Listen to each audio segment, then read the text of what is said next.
سلام و پیغام های بچه های به آدم با تمام مریدای شهر محمد جان یوانی. برادرای عزیز، یک قصه نقل میکنیم. یک مرد ای بیکاری را از تنهایی را میگه رفته یک پاپوگای خریدن در کار. خیلی پاپوگای هم سخنرانی سازه. ای بیکاری را هم پاپوگای اختیار کنم سخن میکنیم سازه. خلاصه میره مگزین نداره، طرف فروشنده میگه پاپوگای نداره، میگه یا تمام کجای دام کنجی مگزین دسته. میره و پیش پاپوگای خیلی سلام میگه. پاپوگای هم سلامتیه. طرف پرادویز میگه پاپوگای تو چند پوله؟ میگه $200.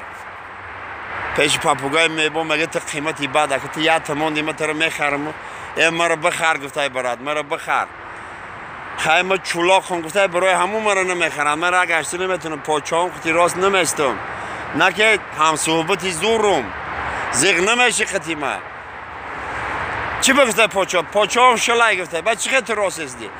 گفته همه چولم میخیزم، همه چولم خطی راست میستم یا ایسوسم نگاه میکنم دیگر ندارم قوتی خستن. برای گفته زورو کشم ممکن $20 دبتیا.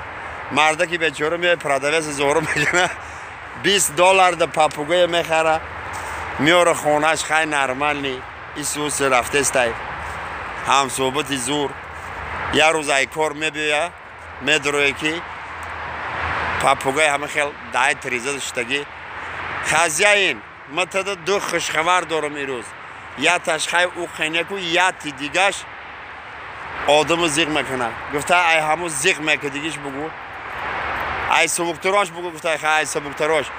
گفته من خشتگی بدم دای تریزه ده. این همه زنود یا مرده که بیگانه رو آورد دای درد بوسه بوسه کردن با مایده تار دیوان آمدن یار سنیمت کردن ترسیک پرسیک سنیمت کردن تار دیوان دقیق دیدن. خیلی تو میدونی خیزیان ما چولاق کن پام دزده نمیتونم. من وز دوشده شده چولم خیز رفت باید تریزه برزدم اوسنشون نمیدونم چی گفت شید.